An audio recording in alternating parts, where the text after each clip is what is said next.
Good afternoon class. इससे पहले वाले लेक्चर में हिस्ट्री में कहाँ तक बताया था? एंशिएंट हिस्ट्री पढ़ रहे हैं। एंशिएंट हिस्ट्री में क्या पढ़ रहे हैं? गौतम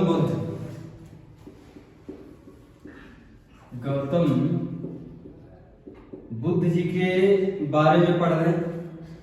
फिर से बता रहे हैं एक बार, गौतम बुद्ध जी में क्या याद रखना है? इनका जब माँ के पेट में थे तब चिन्ह क्या था? हाथी। जब इनका जन्म हुआ तो चिन्ह क्या था?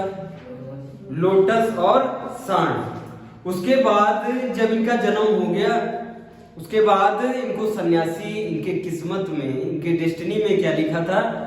सन्यास धारण करना लिखा था। तो कुछ समय तक ये कैसा जीवन बिताते? पारिवारिक जीवन बिताते, जैसे आम इंसान जीवन बिताता वैसे बिताते। शादी हो जाती सुदोधरा के साथ। उसके बाद एक बेटे का जन्म होता है जिसका नाम क्या होता है? राहुल। उसके बाद इनका पारिवारिक जीवन अच्छा चल रहा था, लेकिन एक ने गड़बड़ कर दिया। किसने? इनके सारथी चन्ना ने गड़बड़ कर दिया। उसने कहा चलो बाहर घूमने टहलने चलते। ये जब घूमने गए तो उनको 4 लोग मिले। सबसे पहले बीमार, बूढ़ा और मरा हुआ इंसान, शव पे मिला। इनका उसी दिन से मन उठ गया पूरे संसार से। ये किसकी तरफ चल पड़े? ज्ञान की प्राप्ति की तरफ। क्योंकि जो चौथा इंसान मिला था, चौथा इंसान कौन मिला था? सन्यासी। उसके ना बीमारी थी, ना वो बूढ़ा था और ना वो मरा हुआ था। वो परमात्मा की याद में था। इन्होंने भी सोचा जब जीवन में इस आत्मा का लिंक परमात्मा से है तो क्यों ना हम जिंदगी में ही परमात्मा को प्राप्त कर ले। इनको पता चला कि सत्य ही परमात्मा है। जब इनको पता चला सत्य ही ईश्वर है तो ये सत्य की दौड़ में चल पड़े। किसकी दौड़ में चले? सत्य की दौड़ में। जब इन्होंने घर त्याग किया, आम आदमी जब घर त्यागता तो उसे कहते घर छोड़ के भाग गया। क्या कहते? घर छोड़ के भाग गया। लेकिन ये जब घर छोड़ के भागे तो उसको क्या बोलते? महाविनिष्क्रमण। महाविनिष्क्रमण का चिन्ह क्या है? घोड़ा। घर छोड़ के भागे किस लिए? सत्य की प्राप्ति के लिए। सत्य की प्राप्ति बोले तो ज्ञान। ज्ञान किससे मिलेगा? गुरु से मिलेगा। सबसे पहला गुरु कहां मिला इनको? वैशाली में मिला, जिसका नाम है अलार कलाम। सांख्य दर्शन का गुरु अलार कलाम। सबसे पहला गुरु अलार कलाम गौतम बुद्ध जी का।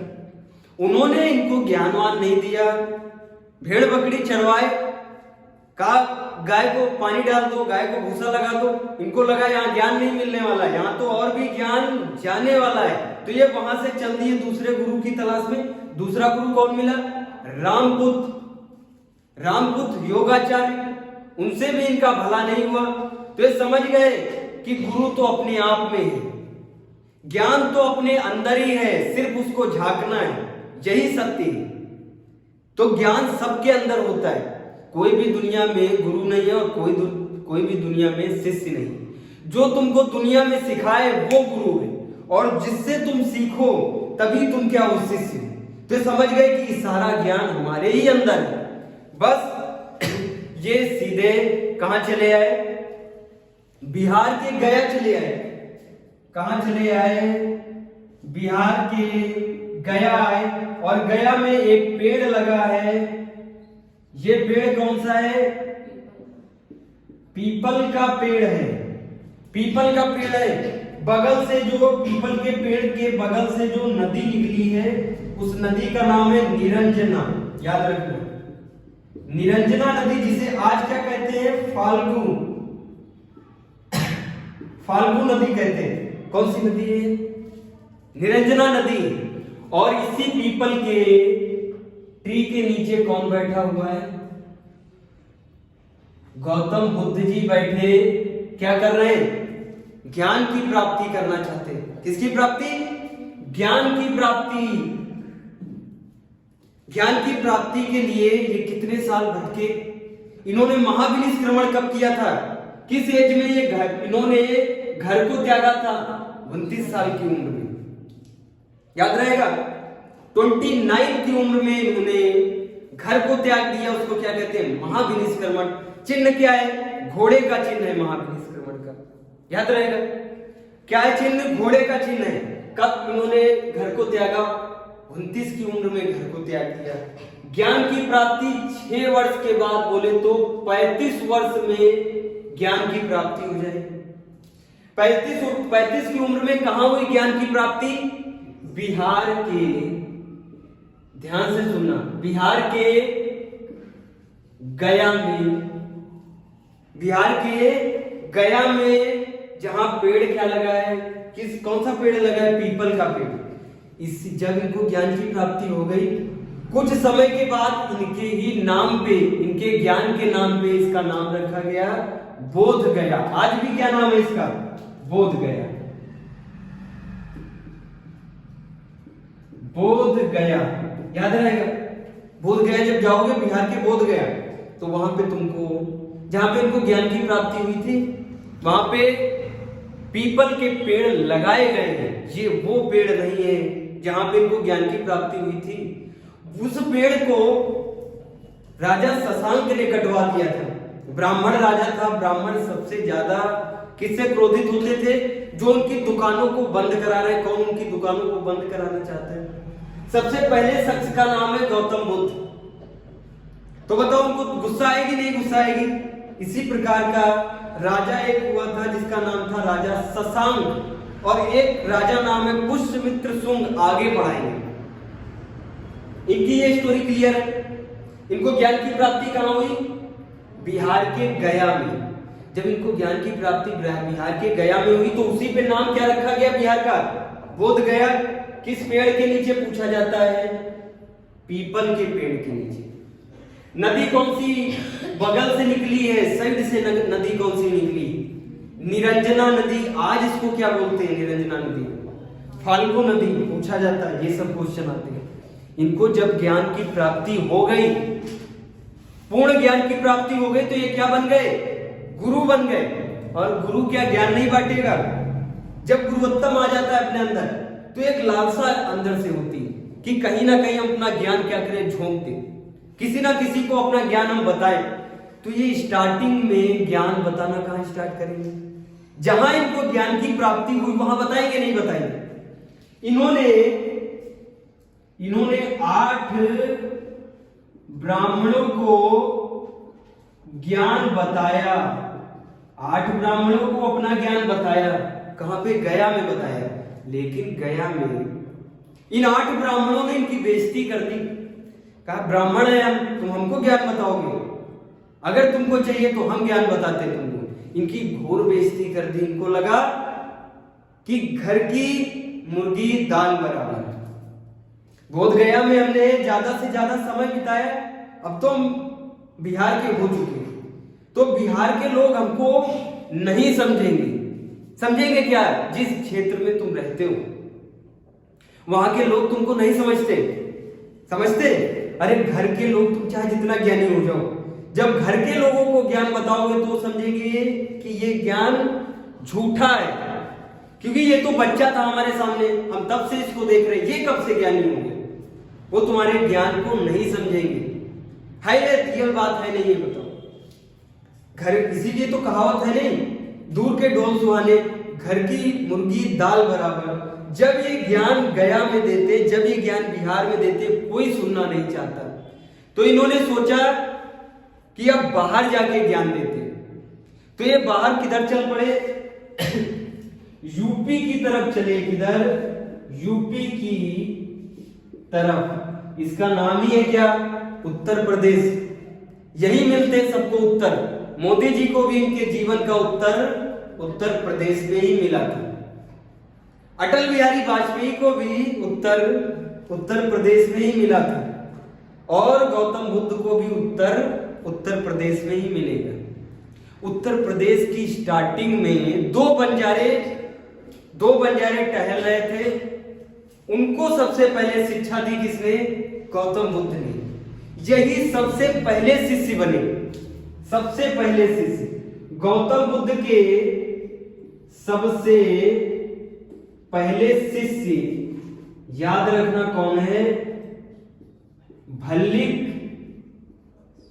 और तत्सु। स्टार लगा इसको। ये दो बंजारे, ये दो कौन है? बंजारे, ठीक है। इन बंजारों को ज्ञान देके थोड़ा और आगे बढ़े, यूपी में चले गए। यूपी के किस क्षेत्र में? सारनाथ में, याद रखना। ये रख दिए, यूपी के सारनाथ पहुंचे कौन? गौतम बुद्ध जी। कहां पहुंचे? यूपी के सारनाथ में। यूपी बोले तो उत्तर प्रदेश, उत्तर प्रदेश यही मिलेगा इनको उत्तर। उत्तर प्रदेश के कहां पे? सारनाथ। सारनाथ कौन पहुंचा? गौतम बुद्ध जी सारनाथ पहुंचे। सारनाथ में 6 लोगों ने इनसे, कितने लोगों ने? 6 लोग बैठ के इनसे क्या लेते? ज्ञान लेते। तो सबसे पहले उपदेश दिया, सबसे पहले उपदेश दिया, सबसे पहले उपदेश दिया सारनाथ में। सारनाथ बोले तो यूपी में। इनको उत्तर भी मिला उत्तर प्रदेश में, और इन्होंने उत्तर भी दिया उत्तर प्रदेश में। आ रहा ना समझ में? देखो, किसी को थोड़ा बहुत पढ़ा देना उपदेश नहीं होता। उपदेश होता है जब तुम पूरा सिलेबस कंप्लीट करो। आ रही ना बात समझ में? स्टार्टिंग में जब ये उत्तर प्रदेश पहुंचे तो कोई भीड़ नहीं लग गई कि भगवान आ गए, ऐसे भीड़ नहीं लगी। केवल कितने लोग बैठ गए? एक पेड़ था, कौन सा? पेड़ों के चारों तरफ क्या बनाया जाता है? चबूतरा बनाया जाता है। चबूतरे पे कौन बैठा है? गौतम बुद्ध जी बैठे। और नीचे की तरफ कितने लोग बैठे? 6 लोग बैठे। सबसे पहले इनके उपदेश कितने लोगों ने सुने? मात्र 6 लोगों ने सुने। सबसे पहला उपदेश इन्होंने कहां दिया? सारनाथ में 50 बार क्वेश्चन आ चुका है एग्जाम में। सबसे पहले गौतम बुद्ध ने उपदेश कहां दिया? सारनाथ में। क्लियर है? इस सारनाथ में ये पेड़ है, और पेड़ के चारों तरफ क्या बना हुआ है? चबूतरा बना हुआ है। चबूतरे पे कौन बैठा है? गौतम बुद्ध जी बैठे हैं चबूतरे पे, और 6 लोग इनके सामने बैठे। 1 2 3 4 5 6। ये 6 लोग बैठ के ज्ञान ले रहे। आ रहा समझ में? पेड़ के चबूतरे पे इन्होंने धीरे धीरे ज्ञान देना शुरू किया, स्लो आवाज में। ये 6 लोगों को नहीं समझ में आ रहा। फिर ये उठ के ज्ञान देने लगे। जैसे हम पढ़ा रहे तुमको खड़े होके, ऐसे खड़े होके ऐसे पढ़ाने लगे। तो उसको क्या कहा गया? गौतम बुद्ध के उपदेश कहा गया। उपदेशों में इन्होंने क्या बताया? धर्म चक्र परिवर्तन। इन्होंने किसकी टीचिंग बताई है? धर्म चक्र परिवर्तन की। गौतम बुद्ध की जो टीचिंग है, ये जो पढ़ा रहे किसको? 6 लोगों को। ये क्या पढ़ा रहे? धर्म चक्र परिवर्तन के बारे में। किसके बारे में पढ़ा रहे? धर्म चक्र परिवर्तन के बारे में। ध्यान रहे, जब इनका जन्म हुआ, जब ये पेट में थे, सिंबल था हाथी। जब इनका जन्म हुआ तो सिंबल था लोटस। जब इन्होंने घर त्यागा, सिंबल था घोड़ा। जब इन्होंने ज्ञान की प्राप्ति की तो सिंबल था पीपल का पेड़। जब इन्होंने ज्ञान की प्राप्ति की तो सिंबल क्या था? पीपल का पेड़। जब इन्होंने उपदेश दिया तो उसका सिंबल था व्हील। व्हील बोले तो चक्र। ज्ञान का चक्र क्या है? व्हील। ध्यान रहेगा, व्हील। व्हील ऐसे बना होता, झंडे में देखा है ना, ऐसे व्हील बना होता। इसी को क्या बोला? धर्म चक्र परिवर्तन का ज्ञान है। कौन सा ज्ञान दे रहे हैं गौतम बुद्ध? धर्म चक्र परिवर्तन। याद रहेगा। धर्म चक्र परिवर्तन में क्या बताया, जैसे ही अपने चबूतरे से उठे, पेड़ के चबूतरे से उठे और सबसे पहले बताने लगे का 4 नोबल ट्रूथ हैं, 4 ही जीवन में सत्य है। सत्य वो इनके शिष्य लिखना स्टार्ट कर दिए। जैसे तुम लोग नोट्स बनाते हो वैसे ही वो लोग नोट्स बना रहे। सबसे पहले हेडिंग डाली 4 नोबल ट्रूथ। 4 नोबल ट्रूथ में सबसे पहले डाला, लिख लो बड़े बड़े अक्षरों में, गौतम बुद्ध के धर्म चक्र परिवर्तन बोले तो टीचिंग,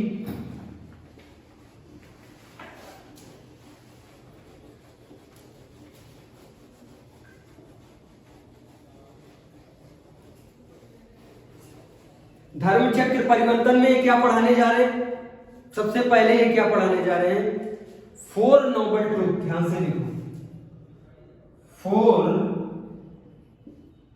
नोबल ट्रूथ। जीवन के 4 सत्य हैं। इन्होंने उन 4-6 शिष्यों को क्या बताया कि जीवन के 4 सत्य हैं। उन्होंने कहा गुरुजी बताओ तो क्या है 4 सत्य। कहा सबसे पहले संसार दुखों से भरा है। उनको नहीं समझ में आया तो कहने लगे अभी हम समझाते तुमको, पहले हेडिंग तो डालो क्या है। पहला सत्य क्या है, संसार दुखों से भरा है। पहला बोला संसार दुखों से भरा है, फिर बोला इस दुख का कारण है। दूसरा क्या है, दुख का कारण है। दूसरा दुख का कारण है इच्छा। दुख का कारण क्या है, इच्छा। यही तो सच है, ये तो बिल्कुल बात सही। अगर हम लोगों के अंदर इच्छा ना हो ना तो दुख ही नहीं आएगा। कोई आईएएस में जाने के लिए परेशान है, कोई पीसीएस में सिलेक्शन के लिए परेशान है, कोई एसएससी सीजीएल के लिए परेशान है। इच्छा ही तो है, सरकारी नौकरी पा जाए, अच्छा जीवन होगा, अच्छा पैसा होगा, ये सब क्या है, यही तो इच्छा है। जब ये इच्छा होगी तभी तो जीवन में आएगा ना दुख। जब हम सोचते हैं हमारा यूपीएससी में सिलेक्शन हो जाए और जब नहीं होता एग्जाम दे के आते तब होता है ना दुख। हुआ दुख नहीं हुआ तो कहते पूरा ये जो संसार है, पूरा जो ग्लोब है, ये किससे भरा हुआ है, दुख से भरा हुआ है। और दुख का कारण क्या है, इच्छा है। आ रहा ना समझ में। इस दुख पे विजय पाया जा सकता है। तीसरे में क्या बताया, तीसरे में लिखो दुख पे विजय पाया जा सकता है। तीसरे में बताया दुख पे विजय पाया जा सकता है। चौथा जो नोबल ट्रूथ है, ध्यान से देखो, चौथा जो नोबल ट्रूथ है इसमें बताया दुख का निवारण कैसे किया जा सकता है। चौथे में बताया दुख पे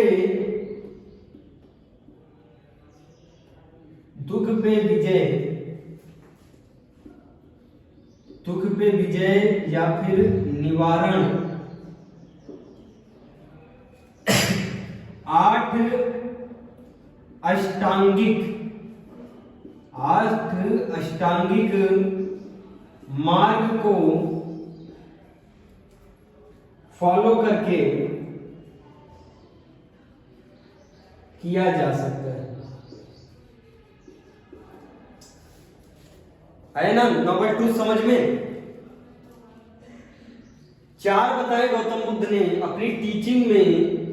जब इन्होंने टीचिंग स्टार्ट की उत्तर प्रदेश में, उपदेश दिया सारनाथ में, तो सारनाथ में क्या बताया कि 4 नोबल ट्रूथ हैं, जिंदगी के 4 सत्य हैं। सबसे पहला सत्य क्या है जिंदगी का, संसार दुखों से भरा है। लग रहा ना सत्य, सबके जीवन में दुख है, चाहे छोटा दुख हो चाहे बड़ा दुख हो। लेकिन जीवन में दुख तो है। जब से हम पैदा होते हैं कभी खिलौने पाने का दुख है, तो बड़े हो गए नौकरी पाने का दुख है, फर्स्ट नहीं आए स्कूल में उसका दुख है, उसकी रेस में दौड़ रहे हैं उसका दुख है, दुखी दुख तो है। बाद में जब बूढ़े होने लगे तो बीमारी लग गई उसका दुख है ना जिंदगी में दुखी दुख। तो यही तो बताना है, संसार दुखों से भरा है। दूसरा क्या बोल रहे हैं, दुखों का कारण क्या है, इच्छा। ये स्टार लगा लो, पूछा गया दुखों का कारण क्या है, इच्छा ही दुखों का कारण है। तीसरा क्या बताया, दुख पे विजय पाया जा सकता है। ऐसा नहीं है कि जो जिंदगी में दुख है ये खत्म नहीं किए जा सकते, इस पे विजय पाया जा सकता है। कैसे पाया जा सकता है, 8 प्रिंसिपल है। किसके 8 प्रिंसिपल, गौतम बुद्ध जी के 8 प्रिंसिपल हैं। अगर उन्हें फॉलो किया जाए तो दुख पे विजय पाया जा सकता है। वो 8 प्रिंसिपल डालो, उनको डालो अष्टांगिक मार्ग। अष्टांगिक मार्ग, अष्टांगिक मार्ग।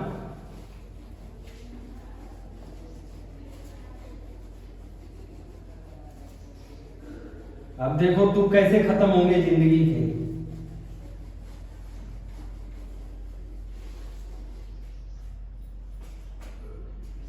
8 अष्टांगिक मार्ग, 8 अष्टांगिक मार्ग है। इन अष्टांगिक मार्ग समझ रहे हो, रास्ता। इन 8 रास्तों पे, इन 8 प्रिंसिपल पे अगर तुम चलो तो जीवन के दुख खत्म हो जाएंगे। पहला सुनो रास्ता कौन सा है, राइट व्यू, सही नजरिया।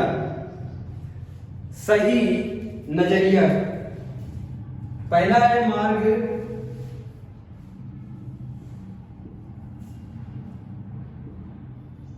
Right view.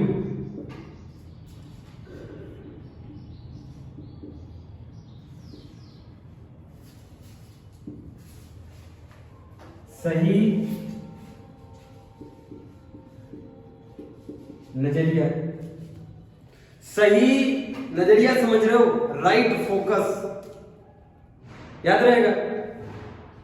दूसरा लिखो मार्ग, दिमाग को क्या रखना, एकाग्र रखना। दिमाग को क्या रखना, एक ही चीज पे फोकस रखना।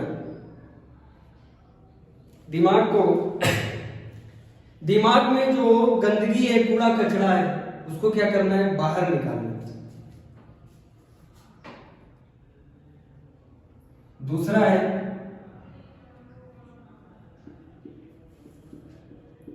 दिमाग को साफ रखना। दिमाग साफ होगा तो क्या जलन होगी किसी के प्रति, जलन ही बहुत बड़ा एक दुख का कारण होता है। समझ में आ रहा है, जब हमको दूसरे से जलन होती तो वो 24 घंटा दुख का कारण होता है, वो बार बार रिपीट करता है। लो उसका सिलेक्शन हो गया, अब तो वो 4 पहिया लेके आएगा, हमारे पास तो साइकिल ही है, ऐसे करके दुख बने रहते, नहीं बने रहते। सबसे बड़ा तो यही दुख होता है जिंदगी में, इंसान अपने सुख से सुखी नहीं होता है। लोगों के जितना उनको दुख होगा, पड़ोसी को जितना दुख होगा, उससे वो सुखी रहता है। उसको दुख होगा, उसको अच्छा लगेगा।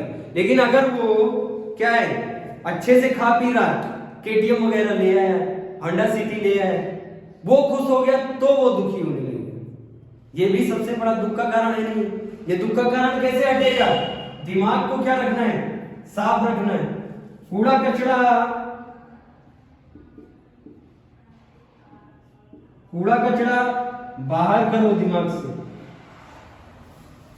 बोले तो अपना दिमाग वॉश करो, ब्रेन वॉश, अच्छे इंसान बनो। तीसरा बताया राइट टू स्पीच, कुछ भी बोलने से पहले, कुछ भी बोलने से पहले सोचना चाहिए कि दूसरे पे क्या प्रभाव पड़ेगा। कुछ भी बोलने से पहले, यहां पे लिखा हुआ सही बोलना, सही बोलने से थोड़ी ना समझ में आएगा कि क्या है इनके प्रिंसिपल, आएगा क्या समझ में? सही बोलने का तो मतलब ये भी होता है जो तोतला नहीं होता सही बोलता, वो भी सही बोलता है। सही बोलने का ये भी मतलब है किसी को दुख ना पहुंचाया जाए, है ना। कई तरीके का सही बोलना होता है। कई लोग कहते हैं सही बोलता है, इंग्लिश में बोलता तो सही बोलता है। यहां पे सही बोलने का मतलब है ऐसा बोलो कि दूसरे को दुख ना पहुंचे, ऐसा बोलना चाहिए।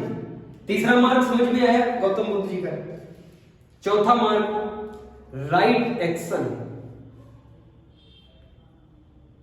राइट एक्शन बोले तो सही काम करना। सही काम करना फिर नहीं समझ में आएगा, सही तो बहुत सारे काम होते हैं, कौन सा काम बोल रहे हैं? ऐसा काम करना जिससे दूसरों की भलाई हो, बोलते राइट एक्शन। वहां पे इतने ही शब्द कह के छोड़ देते हैं, इसीलिए कंफ्यूजन रह जाते हैं। राइट एक्शन बोले तो ऐसा काम करो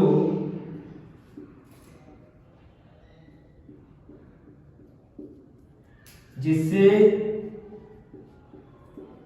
दूसरे को क्या हो, खुशी हो या उसकी क्या हो, हेल्प हो।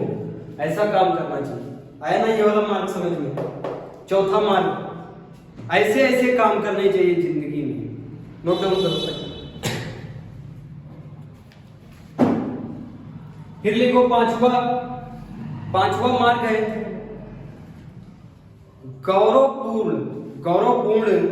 जिंदगी जीना।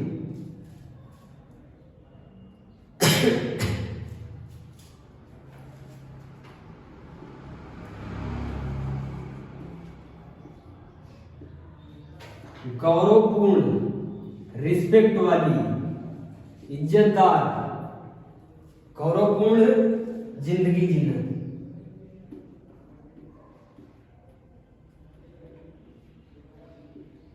ये किसको टारगेट कर रहे हैं? ये कह के पता किसको टारगेट कर रहे हैं? ये दास लोगों को टारगेट कर रहे हैं। दास गौरवपूर्ण जिंदगी नहीं जीते, उस समय दास बहुत बनाए जाते थे, इसीलिए कह रहे हैं गौरवपूर्ण जिंदगी जियो, मतलब दास ना बनो किसी के। समझ में आ रहा है? छठा जो मार्ग है सही प्रयास।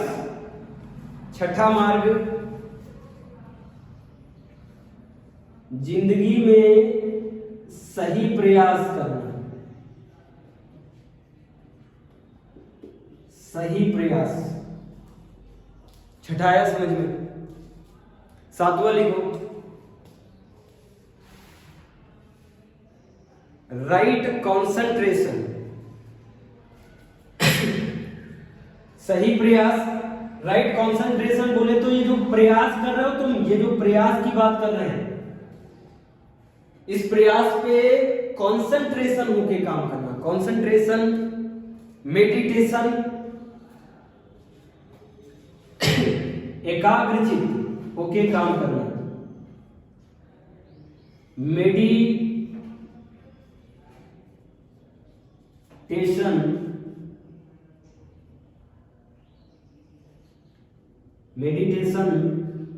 या फिर इसको बोल सकते हो राइट व्यू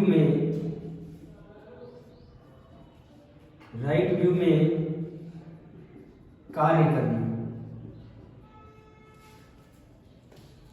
कंसंट्रेशन जिंदगी में रखना, राइट कंसंट्रेशन। यहां पे ब्रैकेट में डालना है राइट कंसंट्रेशन। एकाग्रचित रहना अपनी जिंदगी में। लास्ट है कंट्रोल योर थॉट्स। अपनी इच्छाओं को क्या करना? कंट्रोल करना।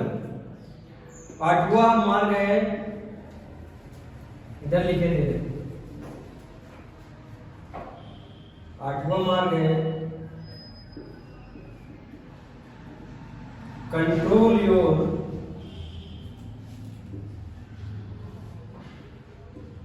थॉट्स। इच्छाओं को काबू करना या फिर इच्छाओं पे काबू करना।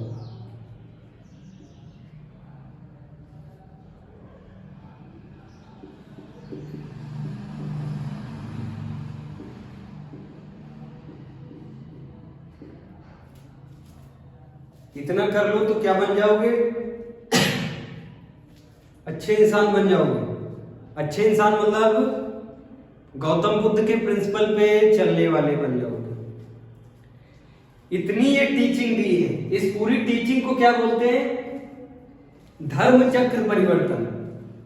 जैसे हम जब पढ़ाने आते तो हम क्या बताते? आज हिस्ट्री पढ़ाना है, तो ये जब उपदेश देने आते थे तो ये क्या बोलते थे? धर्म चक्र परिवर्तन पढ़ाना है। इसीलिए इनकी टीचिंग का सिंबल क्या है? चक्र, व्हील टीचिंग का सिंबल है। याद रहेगा ना? ये सारी बातें सब फॉलो नहीं कर सकते। जितनी भी जिंदगी में बातें होती हैं, हर इंसान उनको फॉलो नहीं कर सकता, लेकिन जो फॉलो करता है स्टेप बाय स्टेप, उसको हम क्या कहते हैं? कि हमारा ये खास आदमी है, हमारा ये एकदम प्योर चेला है। चेले को क्या बोलते हैं? डिसाइपल बोलते हैं। ये हमारा मुख्य डिसाइपल है। इन सारी बातों को बिल्कुल सामने बैठ के कौन सुनता था? एक का नाम है आनंद और एक का नाम है उपाली, और यही बने इनके क्या? प्रमुख शिष्य। ध्यान से सुनना, ये जो पढ़ाते हैं, जब भी टीचर पढ़ाता है तो सब लोग उतना ज्यादा अहमियत नहीं देते, लेकिन उसमें कई लोग बहुत अहमियत देते हैं, बिल्कुल कंसंट्रेशन से पढ़ते हैं। उन्हीं को क्या बना दिया जाता है? स्कूल में मॉनिटर बना दिया जाता है। बनाया जाता है ना मॉनिटर? स्कूल में बने हो ना मॉनिटर वगैरह, है ना? मॉनिटर वही बनता है जो चीजों को ध्यान से पढ़ता है, ध्यान रखता है मास्टर की बातों को। उसको ही मास्टर क्या बना देता है? मॉनिटर बना देता है। टीचर के बाद उसका ओहदा आता है मॉनिटर का। कोई भी गलती करते हो तुरंत टीचर उसकी सुनता है। तो इसीलिए गौतम बुद्ध जी सबसे ज्यादा किसकी सुनेंगे? अपने प्रमुख शिष्य की। और सबसे पहले जो प्रमुख शिष्य बना हुआ है आनंद, और आनंद के बाद बने कौन? उपाली। दो मॉनिटर थे इनके, एक तो आनंद और दूसरे उपाली। हमने कहा सबसे पहले इनसे सबसे पहले पढ़ के गए, इन्होंने सबसे पहले जिसको शिक्षा दी वो भी तो हुए ना शिष्य। सबसे पहले शिष्य दो थे, भल्लिक और तपसु, लेकिन उनके वाइफ थी, लड़के थे, तो वो इनकी सभा में नहीं आ पाए। उन्होंने इनका ज्ञान लिया, लेकिन वो इन चीजों को फॉलो नहीं कर पाए, लेकिन है तो उनके शिष्य, तो बने ना दो शिष्य सबसे पहले भल्लिक और तपसु। लेकिन प्रमुख बोले तो जो इनके इर्द गिर्द रहेंगे, जो इनके मार्गों को फॉलो करेंगे, वो होंगे एकदम खास शिष्य। तो हम कह रहे हैं ना, इसको क्या लिख सकते हैं? प्रमुख या खास शिष्य। प्रमुख शिष्य में सबसे पहले नाम डाल रहे हैं किसका? आनंद का।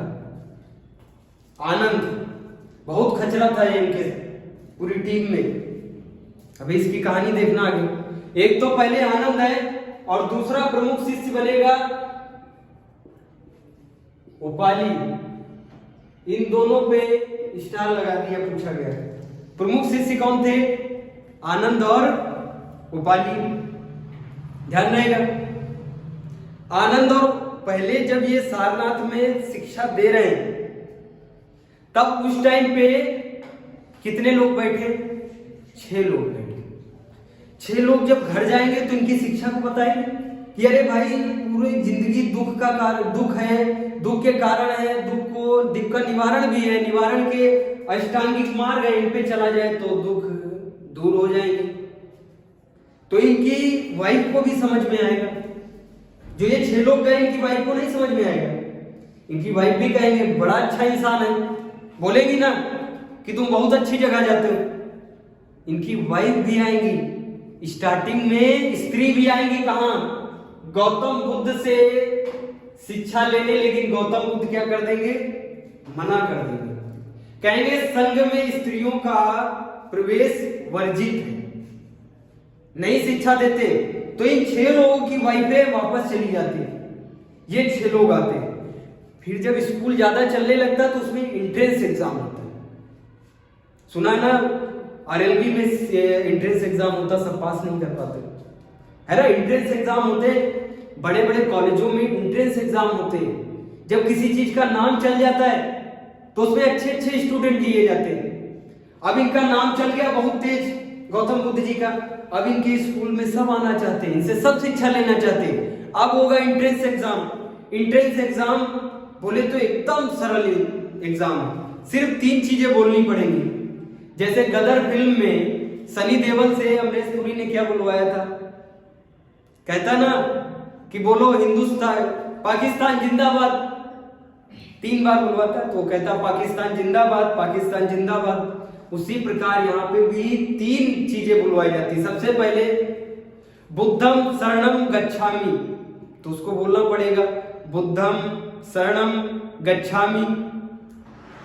फिर बोलना पड़ेगा बुद्धम धम्मम गच्छामि, तो बोलेंगे बुद्धम धम्मम गच्छामि। फिर तीसरी बार बोलना पड़ेगा बुद्धम संघम गच्छामि। अगर कोई तोतला होगा बोल पाएगा?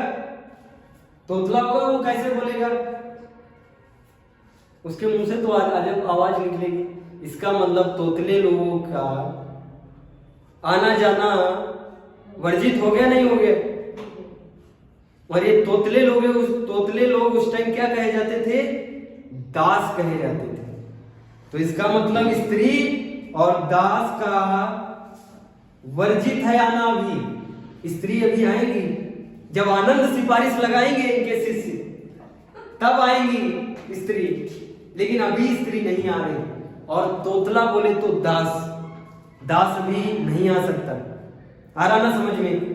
तो इनको जो इनका एंट्रेंस एग्जाम है, जो बोलना पड़ता है, उसको बोलते हैं त्रिरत्न। पूछा जाता है एग्जाम में, खूब पूछा गया है गौतम बुद्ध के त्रिरत्न।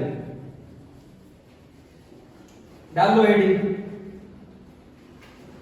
गौतम बुद्ध के 3 रत्न, त्रिरत्न।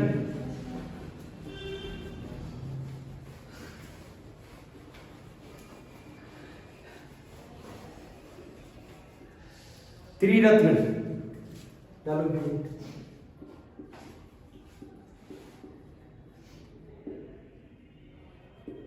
दिख रहा है त्रिरत्न? त्रि मतलब 3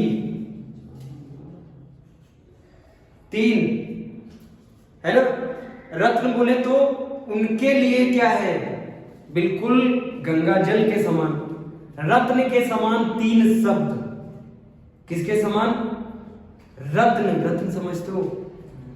रत्न के समान 3 शब्द बोलने पड़ेंगे। अगर तुमको कहां प्रवेश करना है? संघ में प्रवेश करना है। आया ना समझ में? इनके स्कूल का नाम कोई नाम नहीं है। क्या नाम है? संघ नाम है। कभी सुना है ना? आरएसएस भी तो एक संघ है। उसी प्रकार ये जो शिक्षा देते हैं उसको क्या बोलते हैं? संघ। अगर संघ में जाना है तो 3 शब्द बोलने पड़ेंगे। कौन से शब्द? बुद्धम शरणम गच्छामि बोलना पड़ेगा। दूसरा बुद्धम शरणम गच्छामि, बुद्धम शरणम गच्छामि। और तीसरा संगम शरणम गच्छामि। लिख दे रहे हैं, कंफ्यूज ना हो, लिख दे। एकदम सिंपल बोलना पड़ता था, बुद्धा धम्मा संघा। क्या बोलना पड़ता था? एकदम सिंपल। पहले बोलोगे बुद्धा, इतना तो याद रहेगा ना, बुद्धा। फिर दूसरा बोलोगे शब्द धम्मा, और तीसरा शब्द बोलोगे क्या? संघा।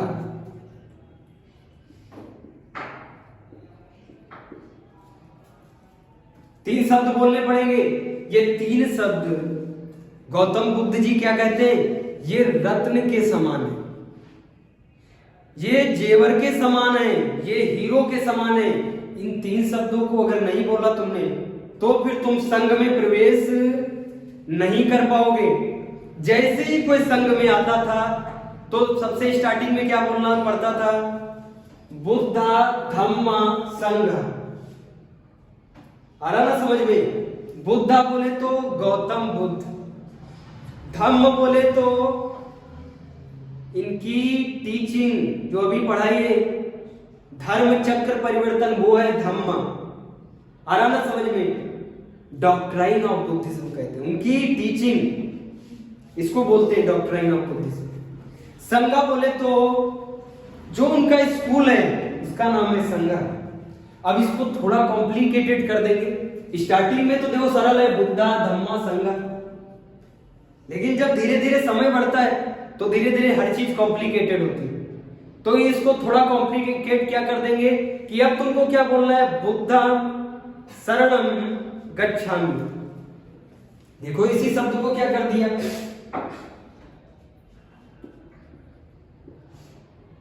बुद्धम शरणम गच्छामि। यही तो ये है शब्द, मेन तो यही है। आ रहा ना समझ में? फिर इसी शब्द को क्या बना दिया? धम्मम शरणम गच्छामि। फिर इसको थोड़ा कॉम्प्लिकेटेड कर दिया। क्या कर दिया इसको? संगम संगम शरणम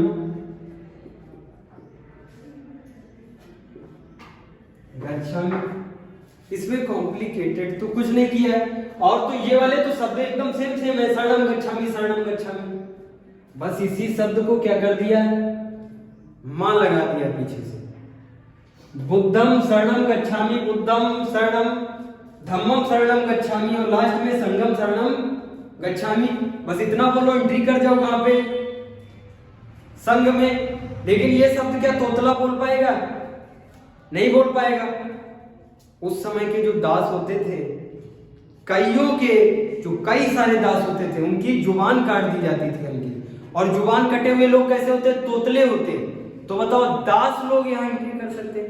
नहीं कर सकते। कर्जदार एंट्री नहीं कर सकता, सैनिक एंट्री नहीं कर सकता, ये बोल के भी संघ में नहीं आ सकता है। स्त्री भी शुरुआत में नहीं। लेकिन सिफारिश कौन कर रहा है? इनका प्रमुख शिष्य आनंद। तब आएंगे कौन? अम्रपाली। लेकिन उससे पहले ये लेके किसको आएंगे? आनंद बहुत दिमागदार था, वो एंट्री सबसे पहले करा देता है इनकी माता जी की। तो कोई कह ही नहीं पाएगा। इनकी माता जी बोले तो प्रजापति, और प्रजापति की जब हो जाएगी एंट्री बुद्ध के संघ में तो उनका नाम पड़ जाएगा प्रजापति गौतमी।